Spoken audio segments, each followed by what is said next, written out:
double check to make sure that this is all spinning freely.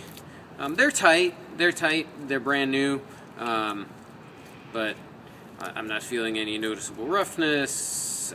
Everything is seated properly. We're looking good. Now we're going to start reassembling.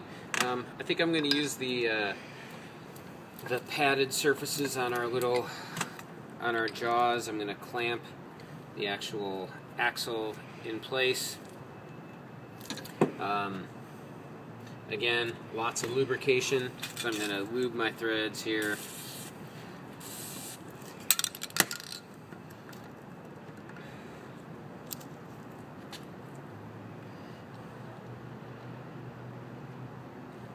I will tell you that because of these flats, it's easy to think that you're getting the nut to go on straight, and in actuality it's starting to go crooked.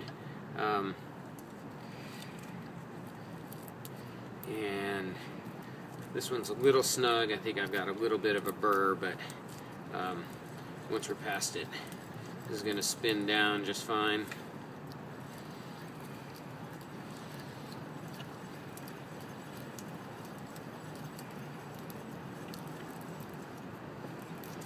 I've done this enough that I know how all this goes together.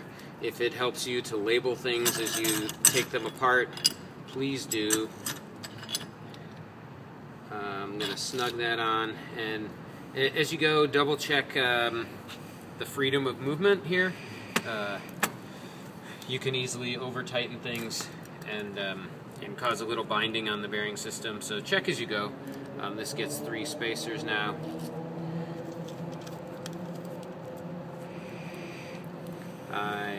Being me, I like to clean off gunk whenever possible.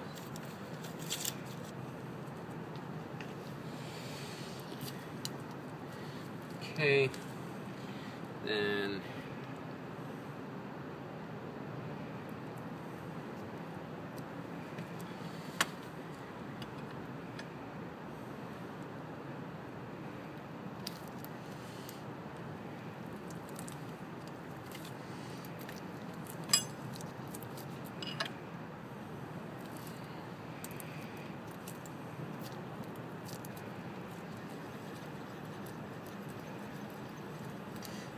the nut I just put on and the one I'm putting on here are intended to lock against one another. So once it starts getting close, I'm going to bring in a second wrench.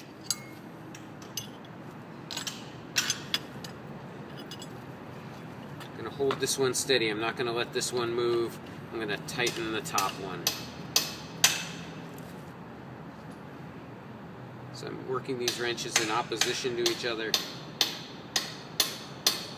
Pretty snug. All right.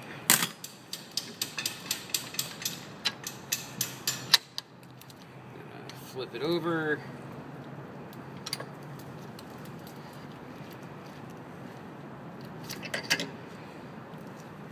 Would you believe I'm going to lubricate? Ah, I am. All right.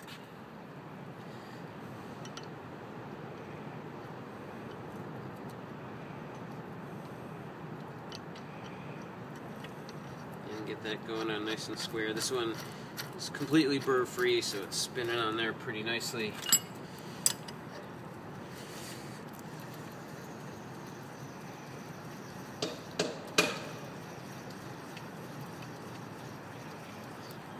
This is where the final move here is just making sure that you're not creating too much pressure on those bearings.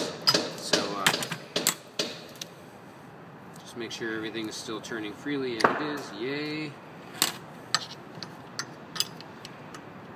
Snug. Washers. Lock nut.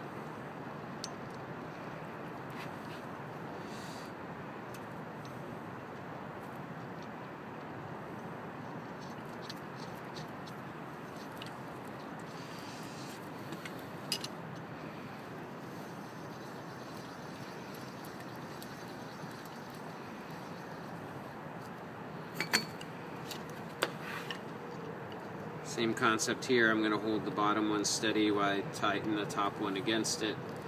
Working the wrenches against each other here in a second. Nice and snug.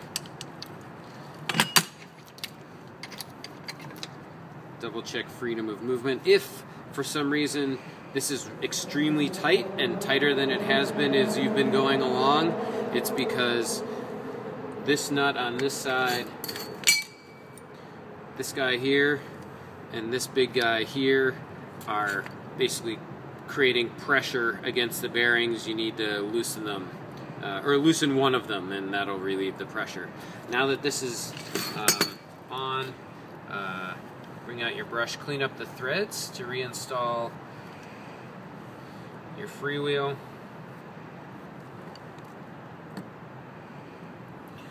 Grease this, because when it needs to come off, you saw how much force is required to remove this before. I mean, I was moving the bench. It's strong stuff. I am gonna clean these threads also.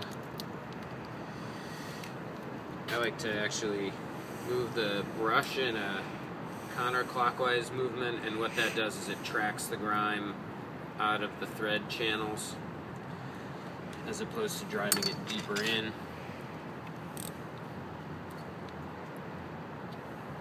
Looks good.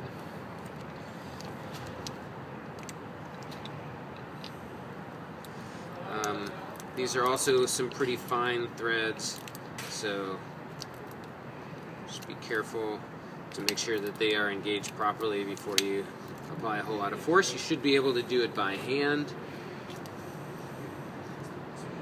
Right now you can see that there is a small gap right here. Maybe you can see there's a gap here. Continue to tighten until that gap goes away. It should end up looking like one solid piece of metal where you basically can't tell where the seam is. And then for tightening of that, frankly, you could almost leave it like it is. Every time somebody pedals, it's tightening this assembly.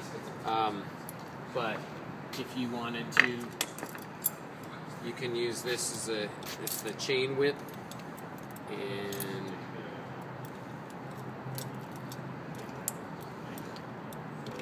oops, and you can use the chain whip as a means of gripping this, and really snug is plenty.